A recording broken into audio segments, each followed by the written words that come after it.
মানবিকতার দিক বিবেচনা করে ছাত্র আন্দোলনে পক্ষে ছিলাম। নিজের ক্যারিয়ার, পরিবারের সুরক্ষা, কথা ভুলে আন্দোলনে একাত্মতা পোষণ করলাম। যতটুকু সাধ্য ছিল জুলাই আহতের পাশে দাঁড়ালাম আর্থিকভাবে, অনলাইনে অ্যাক্টিভিটিতে। এগুলোর কারণে দেশ ছাড়তে বাধ্য হলাম। দেশ পুনরায় স্বাধীন হল, উদ্দেশ্যে প্রণোদিত। অনলাইন মব হল, সব দফায় দফায় ক্লিয়ার করলাম।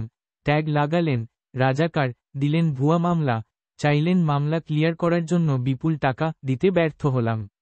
শুরু করলেন আবার ভুয়া ট্যাগ লাগানো, ব্যক্তিগত অপছন্দের জায়গা থেকে শুরু করলেন মন মতো লেখালেখি, ফাঁসিয়ে দেয়ার নতুন নতুন স্ক্রিপ্ট। এখন একদল যারা ফাঁসাতে চান তাদের স্ক্রিপ্ট। আর এস ফাহিম আগে সবার সাথে সম্পর্ক ছিল, ছবি ছিল, আন্দোলনে যা করছে এগুলো কোনভাবে ভুলিয়ে দিয়ে কোন রকম জেলে দিয়ে দেই। আরেক দল যারা পূর্বের ক্ষমতাসীন ছিল তাদের স্ক্রিপ্ট, সে কেন ছাত্র আন্দোলনের পক্ষে ছিল, সে বেঈমান, তাকে জেলে দেই।